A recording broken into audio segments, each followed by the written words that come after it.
Madame, Monsieur, bonsoir. Merci d'avoir pris ce rendez-vous de l'information. Voici le sommaire de cette édition. Plusieurs décrets ont été adoptés au cours du Conseil des ministres d'aujourd'hui qui s'est déroulé en présence du chef de l'État, Patrice Talon. Le point dans cette édition. Signature d'échange entre l'ambassade du Japon près le Bénin et le ministère des Affaires étrangères sur projet de renforcement des systèmes d'alimentation en eau potable dans les départements du Koufo et du Plateau. Plus de détails dans ce journal. Hors du Bénin, le spectre d'une nouvelle guerre en Bosnie plane encore. Vous en saurez davantage dans cette édition. Voilà pour le sommaire, le développement c'est maintenant.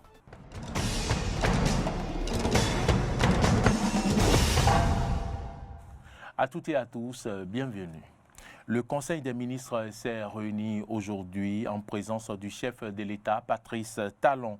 Plusieurs décisions ont été prises. Redéfinition du périmètre de développement de la zone touristique sur le littoral entre les communes de Ouidah et de Cotonou. Conditions de déroulement de la campagne de commercialisation 2021-2022 du soja. Règles de coordination des procédures et des interventions des diverses autorités compétentes dans le cadre de la passation des conventions de délégation de services publics ou autres contrats relatifs aux activités réglementées en matière d'électricité. Description du costume d'audience du magistrat dans les juridictions du fonds. Contractualisation pour la réalisation des travaux de construction du plateau technique de l'École des métiers du numérique au Bénin. Plusieurs nominations ont été prononcées au ministère du Cadre de vie et du Développement durable et au ministère de la Décentralisation et de la Gouvernance locale. Nous y reviendrons plus amplement avec le porte-parole du gouvernement dans nos prochaines éditions. Je vous l'annonçais en titre, le ministre des Affaires étrangères et de la coopération et l'ambassadeur du Japon près le Bénin ont signé hier l'échange de notes du projet de renforcement des systèmes d'alimentation en eau potable dans les départements du Koufo et bien sûr du Plateau. Cet acte marque l'accord du Japon à octroyer au Bénin un montant d'environ 16 milliards de francs CFA pour la réalisation du projet. Compte rendu avec Clémence Tonoucoin. Cet acte de signature de l'échange de notes entre le Bénin et le Japon marque l'accord du Japon à octroyer au Bénin un montant d'environ 16 milliards de francs CFA pour le projet de renforcement des systèmes d'alimentation en eau potable dans les départements du Koufo et du Plateau. La réalisation de ce projet va permettre aux populations de ces deux départements de disposer d'eau potable. L'accès à l'eau potable étant fondamental pour améliorer la santé de la population et pour le développement du pays. Il est à noter que ces dernières années, la demande en eau a augmenté en raison de la croissance de la population urbaine et la situation de l'approvisionnement en eau dans les zones urbaines des deux départements concernés s'est détériorée et nécessite donc une action urgente de sécurisation de l'accès en eau des populations.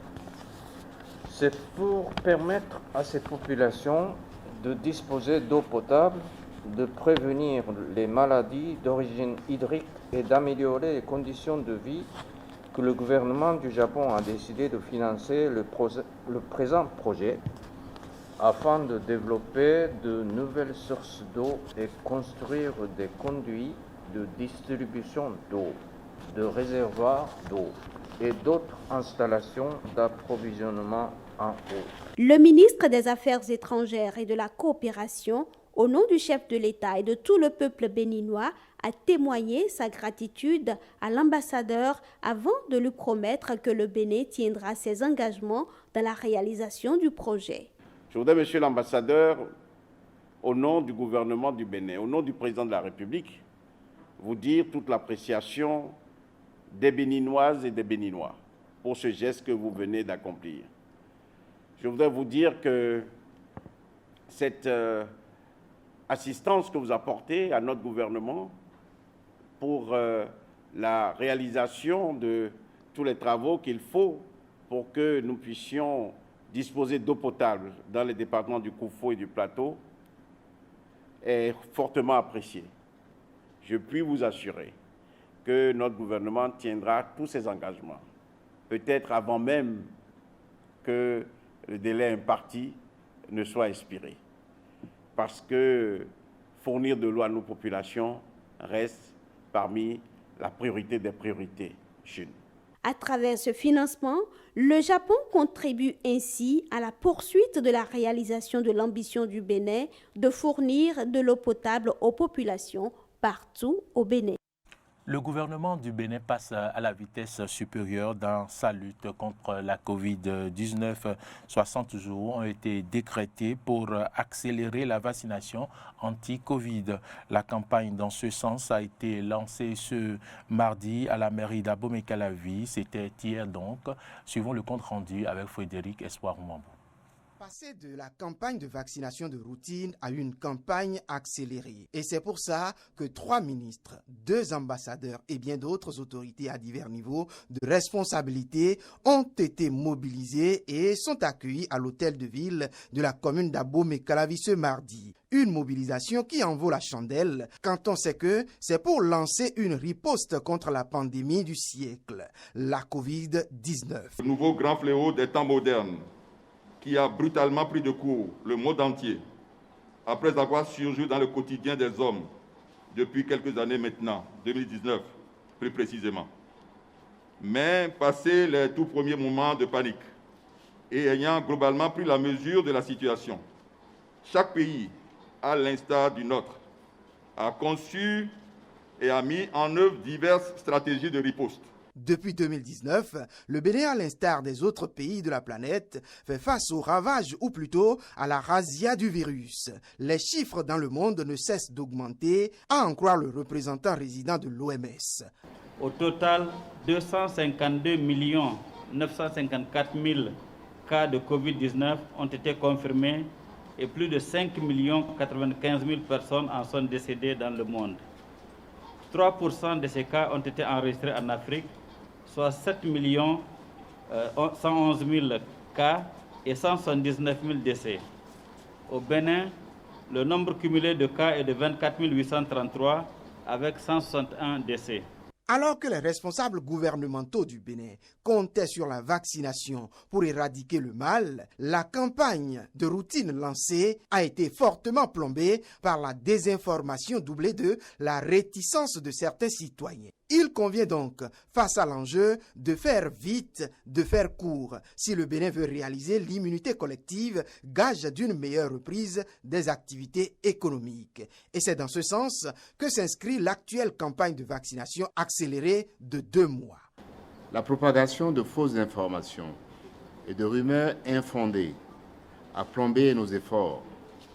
Beaucoup de nos compatriotes refusent d'aller se faire vacciner. À ce jour, notre pays a malheureusement une couverture vaccinale globale encore trop faible et insuffisante pour assurer une immunité collective à la population générale, je veux dire à nous tous.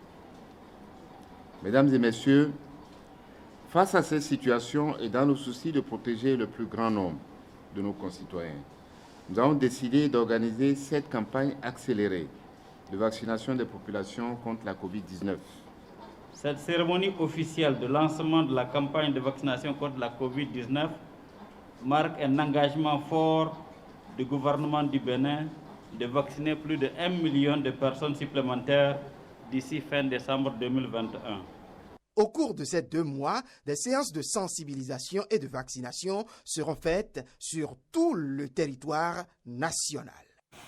En bref, Radio Océan FM a été victime d'un incendie hier en fin d'après-midi. Le feu est parti de l'immeuble du groupe de presse Le Matinal et a atteint le studio principal de la radio. L'incendie a consumé tout le studio principal et a atteint les installations techniques. Heureusement, aucune perte en vies humaines n'a été enregistrée, mais la radio a cessé d'émettre. Toute la rédaction de DEN TV adresse donc ses sincères compassions au personnel et aux promoteurs de Radio Océan FM. Allons à présent dans le département du Koufo et plus précisément dans la commune de Toviklen où le préfet Christophe Megbedi a entamé ce lundi sa tournée statutaire de 2021. Reçu à la maison des jeunes de Toviklen, le préfet a, en présence des élus locaux et communaux, fait le tour d'horizon des principaux sujets de développement de cette commune. Suivons le compte-rendu de Jonas Boshi.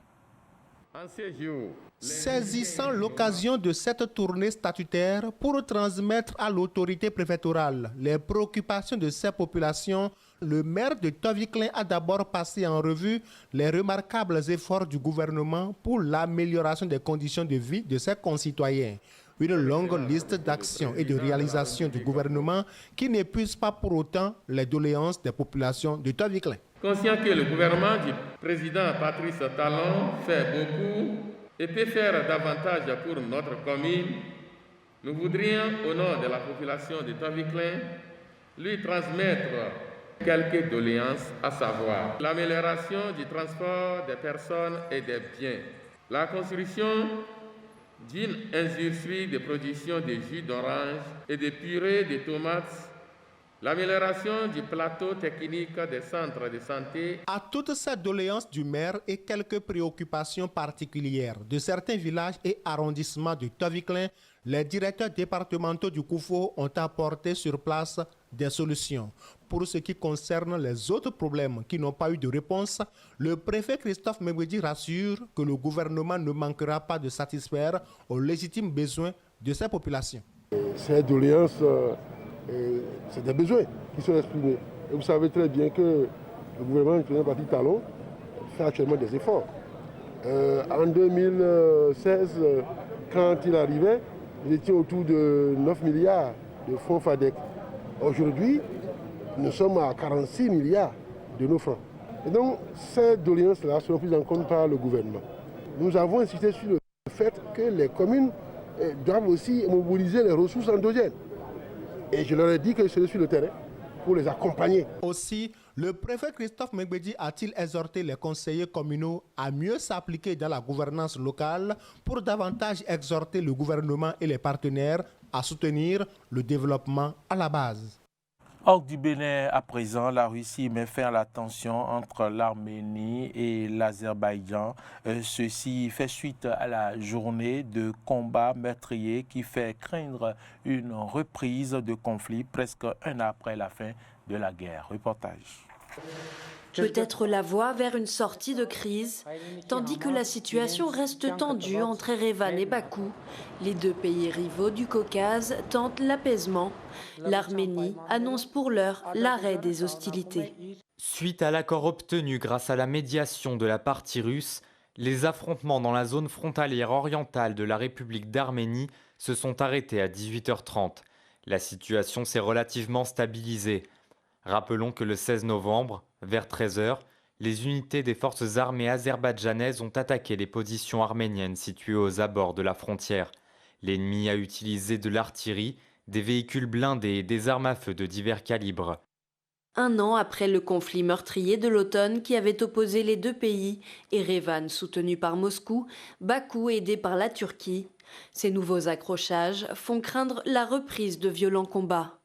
Au cœur de la discorde, l'enclave du Haut-Karabakh, revendiquée par Bakou, mais peuplée quasi exclusivement d'Arméniens depuis les guerres sanglantes des années 90. Les deux voisins s'accusent mutuellement d'être à l'origine des tirs qui, dimanche à la frontière, ont signé la reprise des affrontements. Des unités des forces armées azerbaïdjanaises ont tenté une offensive de position dans la direction orientale de la frontière arméno-azérie. Un intense échange de tirs a commencé. L'armée arménienne a soumis à des tirs intenses, réguliers et déraisonnables sur les positions azerbaïdjanaises. Les deux pays avaient enterré la hache de guerre fin 2020 avec la signature d'un cessez-le-feu sous l'égide de la Russie. Face à la reprise des tensions, Paris appelle au respect de cet accord de paix. De son côté, l'UE tape du poing. Le président du Conseil européen s'est entretenu avec les dirigeants des deux pays, réclamant la cessation immédiate des hostilités. Avec le président azerbaïdjanais et le premier ministre arménien, nous avons eu une discussion à la lumière des événements de ce mardi. L'Union européenne appelle à une désescalade urgente et à un cessez-le-feu total. La situation est compliquée dans la région.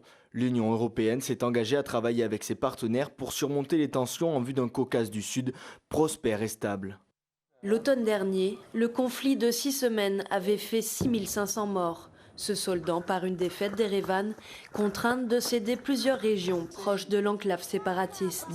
Une débâcle vécue comme un traumatisme par une grande partie de la population arménienne. L'Azerbaïdjan vainqueur demande de son côté le respect de l'accord de paix. Le texte prévoit le déblocage des voies de communication dans la région frontalière. Depuis un an, Bakou s'impatiente de ne pas voir avancer le dossier et fait pression sur Erevan. En mai, le pays s'est emparé d'une quarantaine de positions en territoire arménien. Suite à l'intervention de Moscou, les deux pays semblent désormais prêts à s'installer à la table des négociations, avec l'espoir d'une accalmie. Le spectre d'une nouvelle guerre en Bosnie plane encore 26 ans après les accords de Dayton. La gouvernance tripartite entre Serbes, Bosniaques et Croates reste contestée alors que des élections doivent se tenir l'an prochain. Les Serbes de Bosnie souhaitent obtenir leur indépendance pendant que les États-Unis les menacent de sanctions. Suivez. Sanctions, sanctions, sanctions. Même dans cette lettre qu'ils nous ont écrite, ils disent que si l'Amérique est contrainte, elle imposera des sanctions. Je pense que le public bosniaque appréciera ces informations. Mais notre message est, je l'ai dit à la réunion d'aujourd'hui, allez-y, imposez vos sanctions. Mais nous continuerons d'appliquer notre politique. Nos décisions politiques sont constitutionnelles, elles sont conformes avec l'accord de paix de Dayton. Si l'Amérique souhaite imposer des sanctions, qu'il en soit ainsi. Les responsables américains appellent les gens les responsables de la Republika Srpska et de la Bosnie-Herzégovine. Ils les menacent, leur disant d'adopter leur point de vue. Ce que tout cela m'inspire, c'est que les Américains poussent des politiques qui ne profitent qu'à une seule nation ici, et ce sont les Bosniaques musulmans. Ils ne travaillent pas pour la bonne marche de la Bosnie-Herzégovine. Face à la flambée de l'épidémie de la Covid-19, Munich a décidé d'annuler son marché de Noël. Une décision du maire alors que les hôpitaux de la deuxième grande ville de l'Allemagne sont sur grande tension. La région de la Bavière est particulièrement touchée par cette reprise épidémique de la Covid-19. Voici le point. Tout juste lancé, les fêtes de fin d'année perturbées par le Covid-19. Il attire chaque année plus de 2 millions de personnes et devait ouvrir ses portes dans une semaine. Mais face à la 4e vague épidémique qui secoue l'Allemagne, la municipalité a décidé d'annuler son traditionnel marché de Noël. Pas de bretzel donc ou de chocolat chaud cette année, comme l'an dernier. Une décision de dernière minute qui attriste clients et marchands. Oui, c'est très triste pour les stands. Le maire aurait dû faire cela 2 ou 3 jours à l'avance avant que les stands soient installés. Au moment où je vous parle, je ne comprends pas pourquoi cela a été fait aussi tard. Je ne dirais pas que c'est une décision du maire, mais c'est juste la pandémie. Elle est revenue si forte, si vite. Vous ne pouvez même pas dire quoi que ce soit contre cette décision. La situation s'aggrave chaque jour. Qu'est-ce qu'on est censé faire ? Munich, deuxième ville du pays avec plus d'1,5 million d'habitants, est la première à prendre une telle mesure. Une décision rendue obligatoire par une situation extrêmement tendue dans les hôpitaux de la ville. La Bavière est l'un des landes les plus touchées par la reprise épidémique avec un taux d'incidence de 500 sur les 7 derniers jours. L'état de catastrophe y a même été déclenché avec l'obligation de présenter le pass sanitaire dans les lieux publics. La situation actuelle est à nouveau très tendue. Nous avons 13 patients en soins intensifs. C'est 3 fois plus que ce que nous pouvons prendre en charge dans des conditions normales. En raison de la reconduction de l'état d'urgence, nous avons encore augmenté notre capacité afin de prendre en charge tous les patients supplémentaires. Mais cela se fait au détriment du personnel. Plus globalement, c'est tout le pays qui prend de plein fouet cette 4e vague.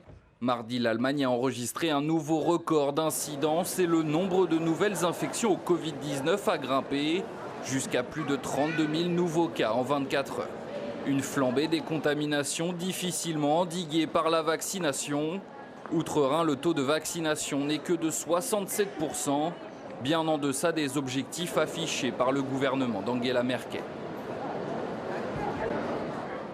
Mesdames, Messieurs, c'est tout pour ce point de l'actualité. Merci à toutes et à tous de nous avoir suivis. Bonne suite de nos programmes et à demain.